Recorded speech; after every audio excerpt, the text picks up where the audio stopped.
everything that I feel like the Hellcat should have been. These dealerships, they watching YouTube too, so they pulling up and looking at you, see you swinging your car. And when you go to trade that in, you're not gonna get what you think you're gonna get for your car. YouTube family, what is going on? Welcome back to the channel. Welcome back to another video. Thank y'all for tuning in, man. We just left the gas station right over there because we need some more gas and all that, and it wouldn't be a car video if we didn't start out at the gas station. So if you all new here, make sure y'all tune in. We got a lot of car related stuff going on in this channel, and y'all like cars, so make sure y'all lock it in for the long haul, and we got some more car related stuff going on today. So let's go ahead and get into the video. Let's drop the intro, drop a word from my sponsors, and I'm gonna pick y'all back up in a second.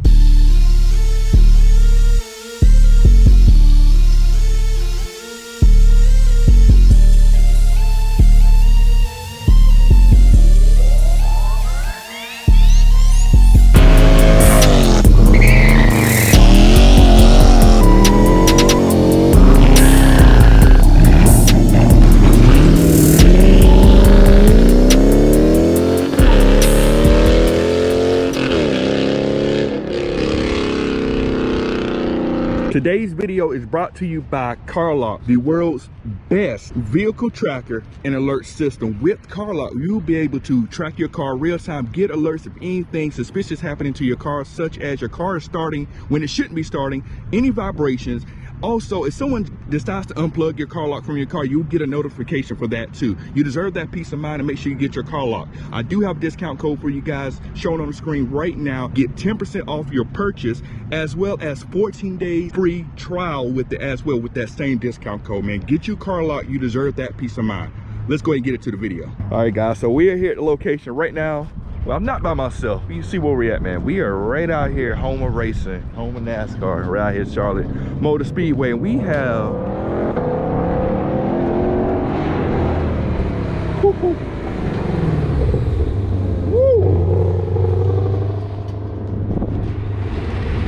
Yes, sir. See them brakes? Yes. Yes. Thank God for 6-piston Brimbos. Exactly, man. So this is what we're gonna do today, man. So I see a lot of the GT500s at car meets, car shows and stuff of that nature, but I never get to like check one out up close. I mean up close, I mean the ins and outs, everything about this car. And that's what we're gonna do today here. My guy Will, I'm gonna put his information down at the bottom here so y'all can make sure y'all support him and check him out and check out everything he got going on in his YouTube channel and his Instagram and all that type of stuff. But we're gonna check out the GT500, man. You see the title, you see the thumbnail, you see he's done had a different car. Like we done had like multiple cars on the channel, and he's been on the channel before, and he definitely was not in this. So let's check this out, man. All right, guys, so a little bit change of location. So we was over at Charlotte Motor Speedway, and security didn't like us standing there, you know, because they thought we was gonna trespass. He came with it, he was out of breath. He walked a long way. he was out of dude was out of breath. It's like, yo, trespassing. It's like, who, us? I was like, okay, all right, no problem. But I guess, you know, whatever's going on in Charlotte, you know how people, empty parking lot, people like to go crazy and whatnot. We're not doing all that. We just trying to check out the cars and whatnot. So we're in a different location than we were before. So the thing about this car, I know this car has been out since 2020, I think it came out. Yep. GT500 came out 2020. And I've seen plenty of these at, you know, cars and coffee events, car meets, car shows, all that type of stuff, but I never got a chance to really look at it up close. And to me, that's what I like to do, man. I like all different cars. Granted, I know mostly my last two cars, well, this car, my previous car, been Dodge, but I like just to take a look at cars and see kind of what differences and what things they put into this particular car. We know it's what, 760 horsepower, all that type of stuff. We know this car is a good track car and all that, but I definitely wanted to take a closer look at this car, some things I noticed with it, and also we'll let you hear it, tell you how I feel about it. And also, I want this guy right here, he's been on my channel before. I'm putting stuff down here at the bottom of the screen. Now, one thing I'm gonna have to ask him. Now, he's on Camaro ZL1. 1LE. 1LE. Let me put the 1LE. I mean, yeah. my bad. There's a lot of people talking about SS is a 1LE. It's not a 1LE. It's an SS with a 1LE package. And it's not anybody's fault, because with all of these different performance cars, they got so many trim levels, so people get confused. So you can get an SS with a 1LE package. You can get a ZL1 with a 1LE package, but it's not actually a 1LE. 1LE is a straight track car. It's wider. It has the dive planes in the front. It has the higher wing. You could see a 1LE and tell the difference to the naked eye, because you could just see the fenders and the back, the front and rear fenders are just much wider, and it sits lower. So just little note for people who are trying to know the difference. For sure. Yeah, SS with the 1LE package, and then there's actually the ZL11LE, which is the track car, which is the one that I had before. Right. Well, before like 80 cars ago. Yeah, this man goes through cars like crazy. So he's yeah. So yeah, he's on like every top tier of the American muscle car. Hellcat Daytona, you had that. Also had like 2 scat packs, wide body and a narrow body, right? Yeah, I had a narrow body with dynamics package. I had a wide body scat. Which that was one we seen on the channel maybe sometime last year. Yeah, last year. Yeah, I had that one. Let me see. I also had a narrow body scat Charger Scatpack. Yep. The B5 blue one. Yep. I had a B5 blue one. And then I missed the stick shift because I love, you know, shifting gears. So I went back to the Challenger and I had a Destroyer gray with the dynamics package. So I've had like every trim level in Mopar. I've had top trim level for Camaro, and now I have the top trim level for the current generation S550. So I can tell you the differences are what the pluses and the minuses of all the different trim levels, and you know what I like and what I dislike about them. The one thing I say is I don't discriminate against any car. I still have respect and love Mopar. Somebody was to offer me a jailbreak, wide body jailbreak Challenger, and they say, hey, you just want this, I'll take it. So you know, so there's not this. I know there's a lot of Ford versus Mopar and all that stuff. I don't do all that stuff. It's you drive what's enjoyable to you, what you like. Bingo. Right, and it doesn't matter if it's American or import. Just drive it and enjoy it. You spend money on it. None of this shit is cheap. No. I mean, so don't make it doesn't make any sense to be fussing about who's doing what's doing what. Just you know, there's enough mods out there, you can mod it to the way you want to configure your car. So bingo, dropping gems right there, dropping big gems. So what we're gonna do, I want to get a quick overview of this car, and then what y'all want to know, like the pros and cons of each of the top tier cars, and he's going to give you the real, because like I say, he's owned them and all that. So he's going to tell you, not like, you know, a lot of people, they get on, you know, social media and they say this car's better, this car's better. He's actually owned them, had them in his garage, driven them, did them, like took them on rallies, driven them, took them to tracks, put them on the track, tested them out, did all of that stuff. I dragged the Daytona just to see how it react at the track both on the quarter mile and 1/8. So I've pretty much done whatever you can to these cars outside of just jumping them over a hill. So it's just, and I've done that too in the Raptor. You can go check that. He did do that. He did do that as well. I've been in a Raptor and I jumped over hills. So I've done. I mean, there's not a whole lot that I haven't done. So, but that's what I do. I love it. I mean, I love automobiles. I love cars. I love doing different things with cars, man. I was just like, I tell people, you know, a lot of people buy these cars, like, go out and find out what the car can do. Take it to the track. Go to the drag strip. And don't just go to the drag strip. Go to the freaking closed circuit. Yeah. Charlotte Motor Speedway, when they open it up, take it through the oval. See what the braking points are for the car. See where it breaks loose. I mean, you got to know these cars. That's why people end up crashing them, because they don't know. They give it gas. They're not used to giving it gas. And next thing you know, that's where you see them cars spinning around. Yep. Same thing with the Mustangs. Same thing with the Mopars. Yep. People make fun of Mustangs and talk about how they crash. It's like, I've seen plenty of Mopars end up in the wall and end up in the sides of other cars. I have too.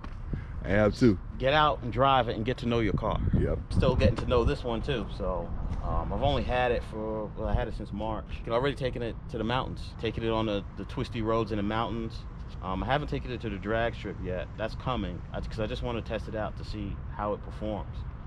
And so far, it's everything that I feel like the Hellcat should have been. We're definitely gonna get into that part. Gonna get into that part. All right, so there's a couple things I noticed with this car. See, the cars copy all the time. Now, actually looking at this thing up close, this has a handling package on it. So one of the biggest difference here, it has the dial planes on it for a little bit more downforce on the front. Now, everything else with the car pretty much the same that you see with the other GT500s. You have these type of hood pin type of things here, which you see here. Oh yeah, let's show what we're talking about here. I'll show you what we're talking about. Which I think this is pretty cool. I kind of like this. So I'll go and open you see here, instead of the hood pins, now one thing with the hood pins, you got the pins that go in, and then you have that cable that hangs down over the car. Now, people say you don't scratch up or anything like that. Personally, I'll be worried about it rubbing against the car while I'm driving and all that, but this is kind of the same like mechanism as a hood pin. to a certain extent without the pins, right? So he's going to show you how this kind of works. Ready unlocked, so then all I got to do, hit these buttons in the hood pins and open it.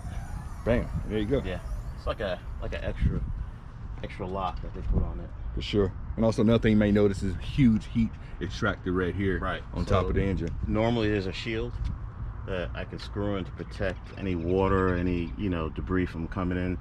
Being that we're in the summertime, I took it off so that to get more air coming in and out, actually coming out from from the blower. Yep. So, and then also, if you notice, this comes with a strut tower. Yep. So this is a track car, so they put the strut tower on there. Even my 1LE didn't have that.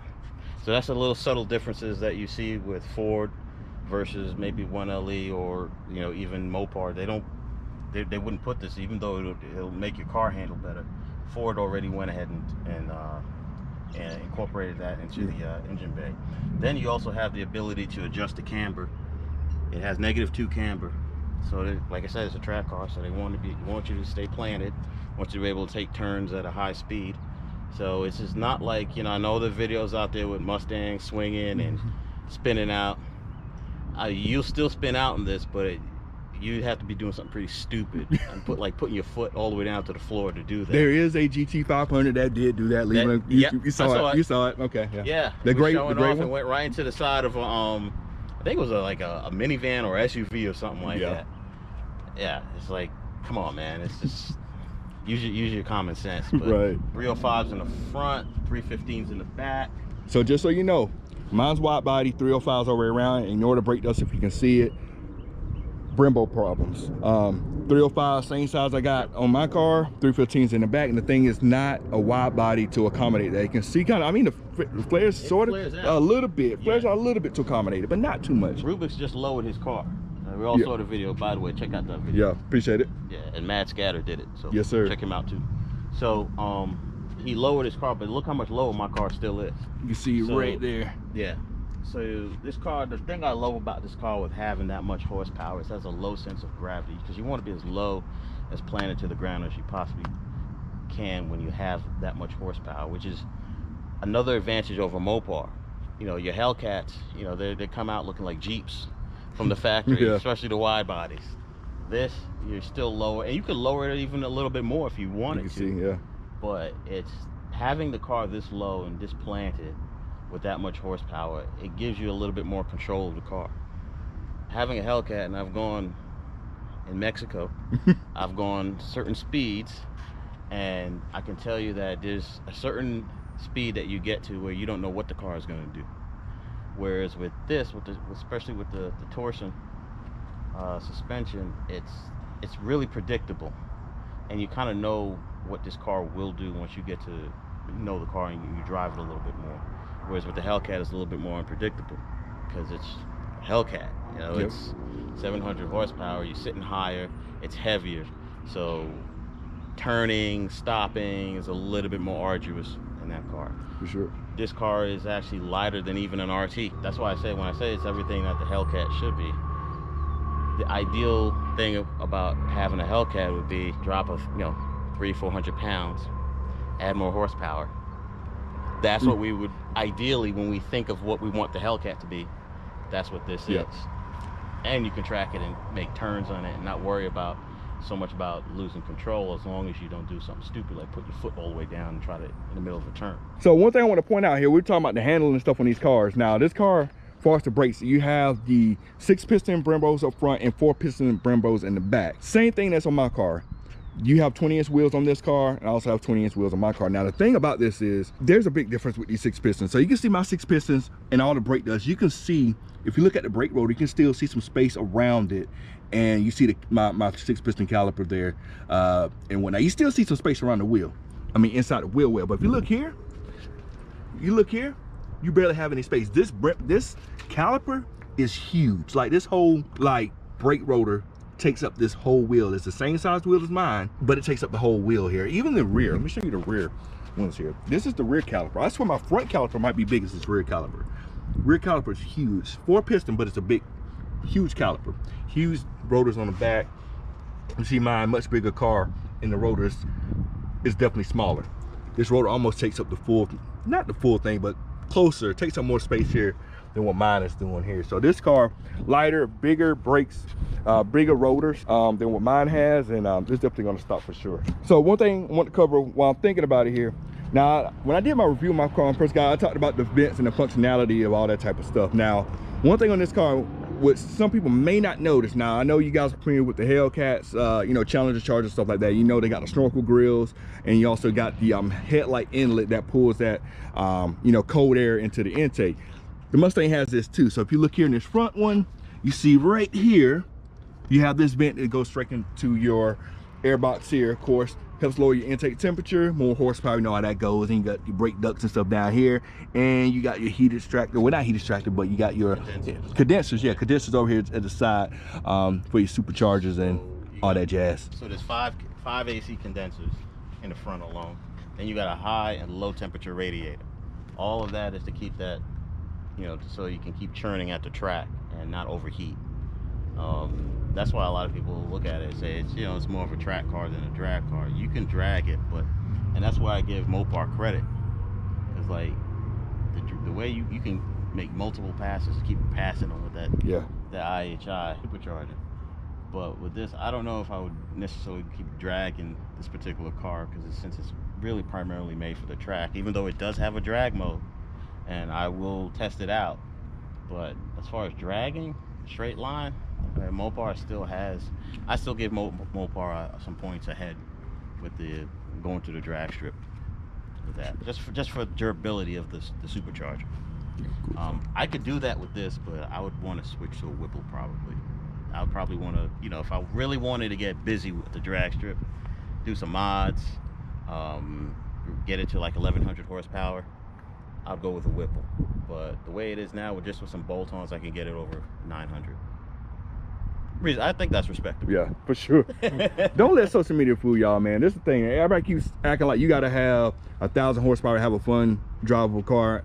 Like, nah, like once you start getting into 1,000 horsepower, drivability. Yes, it's a different. That's a different beast, man. You could start to lose drivability, and you know, when you start to lose drivability, it means you're more susceptible to crashing. Yep. So, which a lot of people be doing with just 485 horsepower or 460 horsepower. I see all the videos, you know what we're talking about. Exactly. Exactly. So I mean, again, it goes back to getting to know the car and understanding the car, what it can do. And there's something else I was going to talk about. Oh, and the other thing too is, like, you know, when you're doing videos of this stuff, you're out there swinging your car, just be mindful that, you know, when you swing your car, you're also hurting your suspension too. That's why I see a lot of people trying to trade these cars in, and they specifically are talking about the Mopar, but you're swinging it. The suspension, the suspension starts squeaking, squeak, squeak, squeak, and you go to try to trade that in. Hey, these guys watch YouTube too. These dealerships, they watching YouTube too, so they pulling up and looking at you, see you swinging your car, and when you go to trade that in, you're not gonna get what you think you're gonna get for your car, because you know they see you swinging your car, and they're like, am I gonna give this dude what he wants, top dollar, for after you swing your car around like for hours, and you got 50 videos of you swinging your car? So that's just something to think about. And look, I like to have fun just like the next person. I'm not trying to rain on anybody's parade, but I'm just trying to put some food for thought in people's heads, man. Because I was like, I know some of y'all want to go like me. I went from an RT to a Scat to a Hellcat, and some people want to do that. So you just got to think about that if you know you plan on trading the car in for the future. Gems, dropping big gems right there. So I'm gonna show y'all the interior, go for a ride in the car here. So factory is off though, man.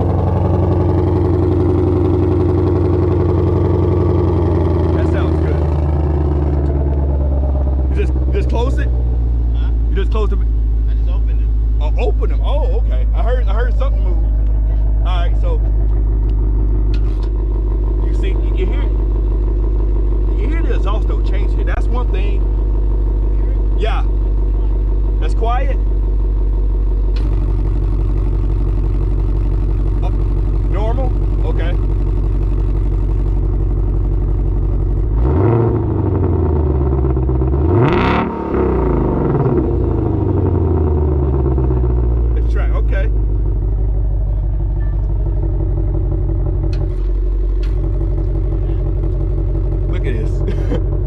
man, to set off my car lock alarm.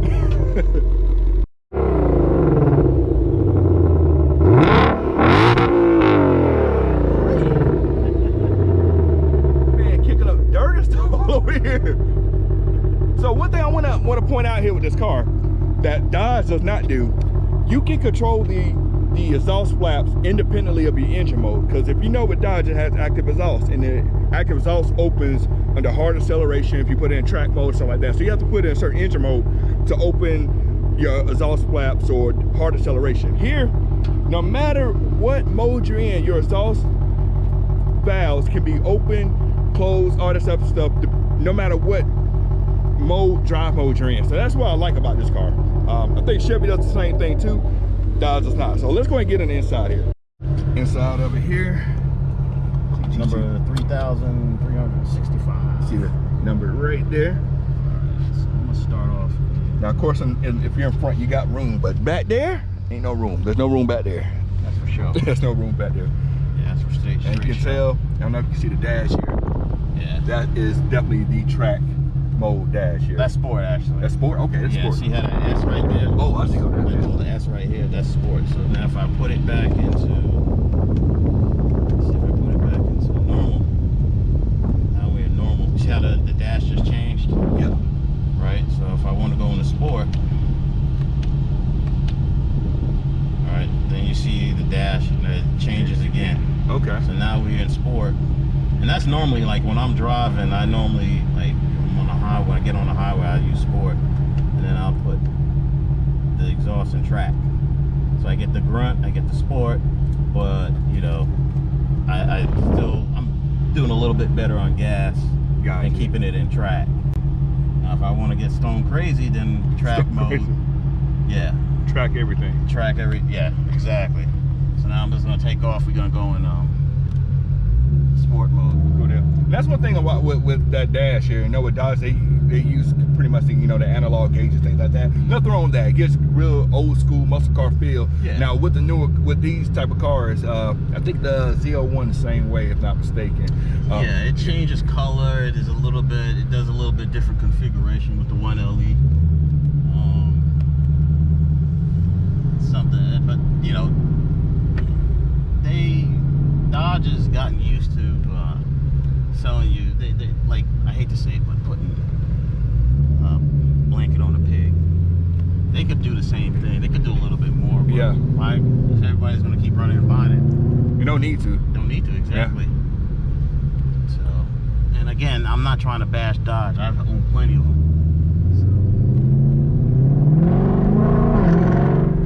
Nice note. That's stock too. That's one thing I'll say. Z01, the Z01, this car, the stock note sounds great. I feel like when it comes to the Hellcats, I think you might agree with me here. They're relatively quiet. Man, they're loud, but not this. This definitely sounds like you got an aftermarket exhaust on the car, and you just came off the showroom floor with it. Absolutely. All right, so we're in sport mode.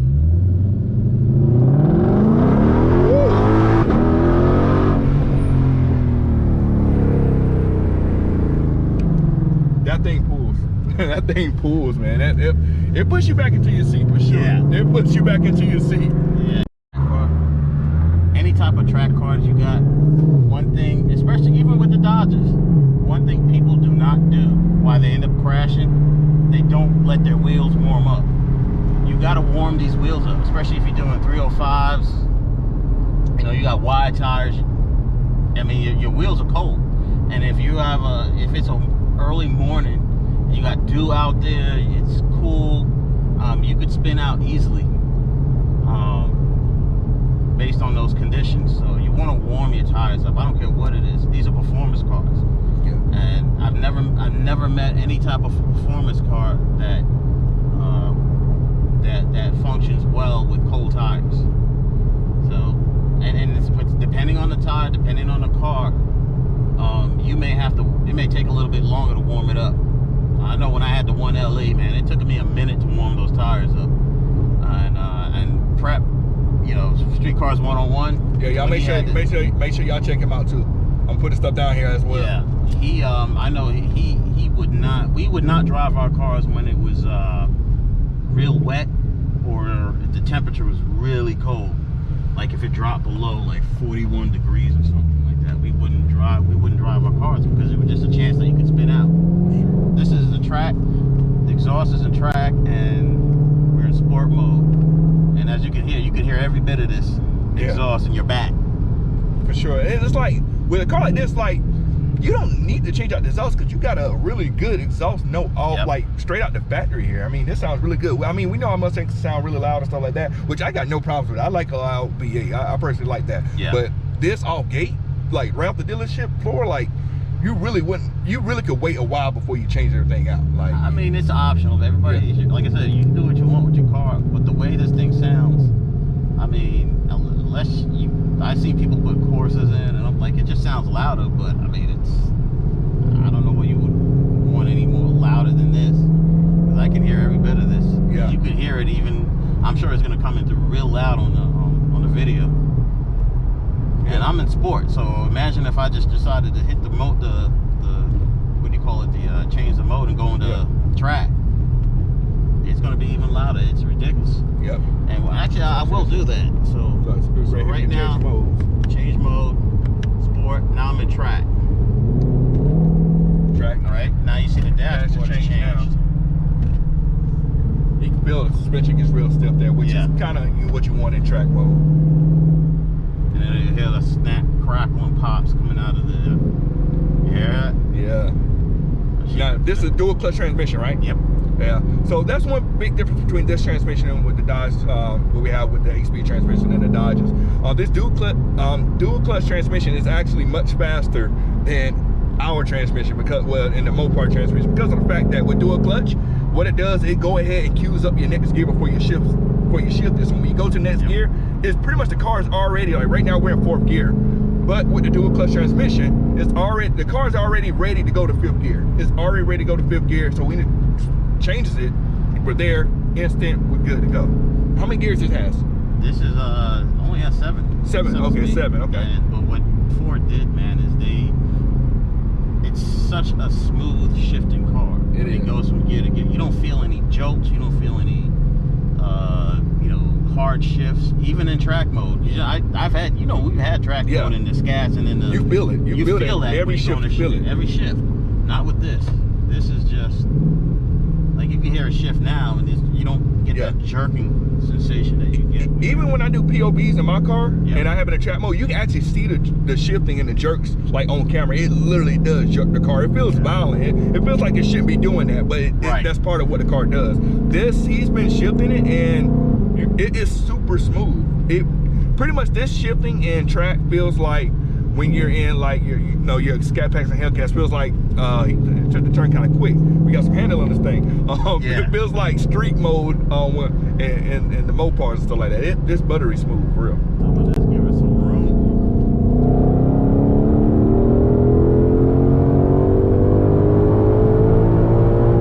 Jesus Christ. Watch out, vehicle on shoulder ahead. Gee, oh my God, that felt. It felt like you took off. Yes. In a rocket ship. Yes. Yeah. Yes, that is insane, man. That's insane how like these cars move, man. That is just ridiculous. Alright, so here's a nice turn coming up. Here we go. That's no drama.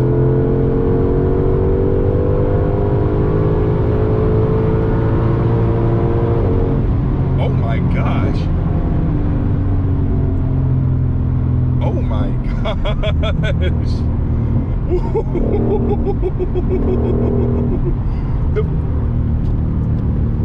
That is a different feeling, going around a curve, feeling a car that can handle. That is great. That is. Notice your camera didn't move. It did not. Like, I expected some sway or something to happen. None of that. The shifting was so smooth, and then you hit that corner. I'm not gonna tell you the speed that I saw when we was on the corner, but there was no drama. I'm not gonna say that. I'm gonna tell you the speed. We was at the speed limit, but it was at the speed limit on there, and that felt good. That felt good. And I mean, I could take it even a little bit further, but there's still cars on the road and stuff like that. You got to take that into consideration. Yeah, for sure. I could have taken it a little bit further. Yeah, easily. But it didn't, because we was at the speed limit already, so we couldn't go further and stuff like that. But jeez, man, it's so smooth, like transmission smooth, the sounds, all that stuff is just amazing with this car. Y'all hear all that? How you doing? You just downshifting, or are you actually revving it? I'm downshifting. Okay. Using my paddles. Okay. That's what I like about these paddles. Like, look how big these paddle shifters are. They're huge. This is the truth. This car is the truth. So this ride in this car was amazing. So a couple things I want to point out that we didn't point out before. Dodge gets a bad rep for traction, saying the car can't grip. They always do a spin. Main reason is I still have my stop Pirellis on my Scatpack. I mean, I'm what, 485 crank, probably like 440 wheel horsepower in this car. Hellcats come with the exact same tires. I have no problem lighting these tires up. One thing in this ride with this car, not one time that I hear any tire screeching, lost of traction, or anything like that. And he pulled this car hard up to the speed limit. No, not one tire screech or anything like that. These tires that come on here, I think it's Michelin Pilot Pilot Force, this is where Dodge is losing right here. This is why Dodge spends so much. These tires are made for these cars. This is a performance tire. These P0s, they're okay. Performance, not at all. Not at all. Easily with my Scatpack, I'm spinning these on 305s.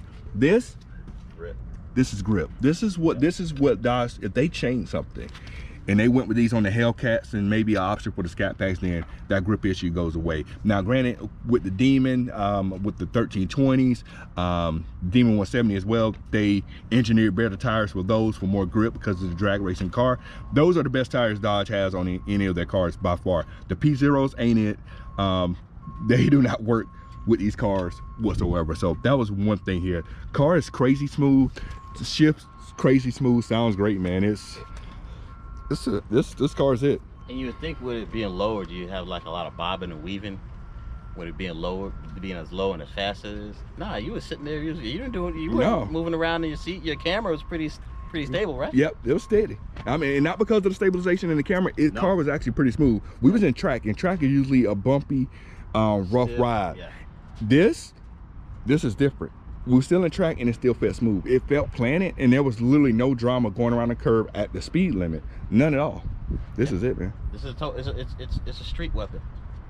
It is a track weapon, and there's not a lot of cars out there that could. It's not a lot of cars that could stack up to this. And honestly, the weird part is I used to get more people trying to try me in the Hellcat. And this, I don't get that many people trying to try me in it. So it's just like, and that's not to say that they won't. It's not like a Mustang. Yeah, nah. It's a truck. Not Mustang. That's Mopar. Yeah, it's Mopar, man. That's got stuff years off. You're trying to guess what it is. Yes, that's Mopar. But nah, and it's not that people won't try you. It's just that, like, why? Yeah. Why would you do that? Because if I take a turn and you can't handle the turn, you're gonna end up in the guardrail. So it's just... All right, so this is the $1 million question here. $1 million question we got here. So we talked about him owning pretty much the top tier of all the American muscle cars: Hellcat, Z01 1LE, and the GT500. Now I've had the pleasure. I've driven a Hellcat Challenger. I've driven the Z01 1LE. I've ridden it. See, I choose a Mustang. You got it. I'm talking Mustang. That's sad. You got one. You gonna let the Mopar guy know what a Mustang sound like, and you the. I got played. Oh, that's going in the video. We'll keep that. You can keep that. You can keep that, man. Hey, I'll admit when I'm wrong. I got no problem with that. So like I said, I've driven a Hellcat Challenger. I've driven Camaro Z01 1LE, and I've ridden in this car. Of course, that's gonna be different than someone owning it. Okay, in order, which car you like the best and what's the worst? This is obviously number one for me. I have to go, as much as the 1LE is a track car and that thing is a beast, I'd go the Hellcat above it, only because I could take the Mopar is known for, you could take it to the track and take it to work during the weekday and take it to the track on weekends, and it's drivable.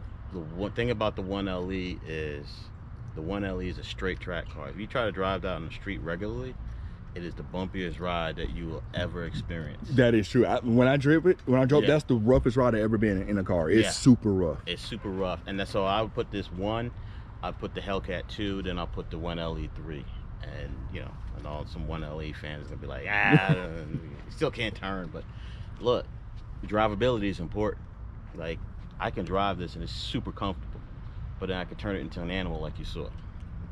So yeah, so that's how I would rate them. And I feel like that's because I feel like, and I see where you went with that. I feel like with this car, you get the best of both worlds with this car. Yeah. I feel like the Hellcat is one of those cars, you got the performance, but you also got the daily drivability with the car. It's still practical. You still got the trunk space and stuff. Even with the Challenger trunk space is still just as big as the Charger. So you're gonna have space to do all that stuff if you choose to do that with the Hellcat, either Charger or Challenger. Now, of course, when you go with, like I said, with this car or the ZL1, you get a little bit more specific in what you're trying to do with the car. But this one, because of the way it drives and what we were talking about, much smoother, you can drive this and still be fine. That ZL1 1LE, when I mean it was rough, I think if you guys saw my video that I had, my camera was shaking, and this camera has stabilization on it, so the camera shouldn't shake. It was extremely rough, and I had my Challenger was lower, and that was rough.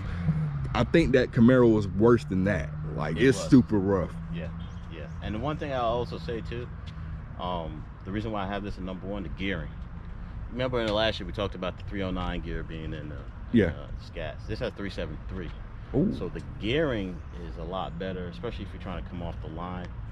And there's something else too. Yeah, because with the Hellcats, we talked about this before. The Hellcats, a lot of the Hellcats come with like a 262 or a 2 something, which is terrible. If you're trying to go over 200 miles an hour, that's a perfect gear for that. But if you're trying to get off the line, those gearings don't work that well, and that's why these cars can get off the line better because of that. It's not really because of tires. Tires does play a factor in that, but let's say both cars have good tires, they hook up, this car's going to take off faster because of the fact that gearing is going to be better.